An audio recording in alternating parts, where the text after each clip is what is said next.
আপনার যদি action movie ভালো লাগে তাহলে আপনি এই সিনেমাগুলো একবার দেখতে পারেন।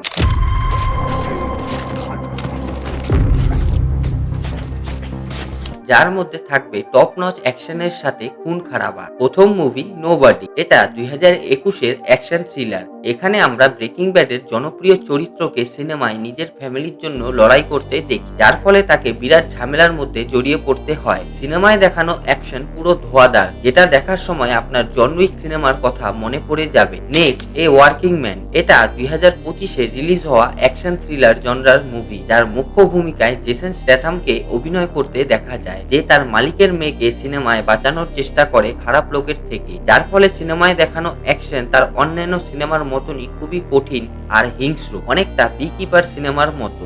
নেক্সট এক্সট্রাকশন, এটা 2025-এর একটা অ্যাকশন থ্রিলার, যেটাকে অ্যাকশন দুনিয়ার কোহিনূরও বলা চলে। এখানে আমাদের এক অস্ট্রেলিয়ান ব্ল্যাক অপসের কাহিনী দেখানো হয়, যে এক ইন্ডিয়ান ড্রাগলটের ছেলেকে বাঁচাতে বাংলাদেশ যায়, যার ফলে সিনেমায় আমরা এক ব্রুটাল অ্যাকশন দেখি। এই সিনেমার ডাইরেক্টর রুসো ব্রাদার, যারা মার্বেলের অ্যাভেঞ্জার সিনেমা বানানোর জন্য জনপ্রিয়। এখন এর মধ্যে আপনার কোনটা প্রিয় মুভি কমেন্টে জানাবেন।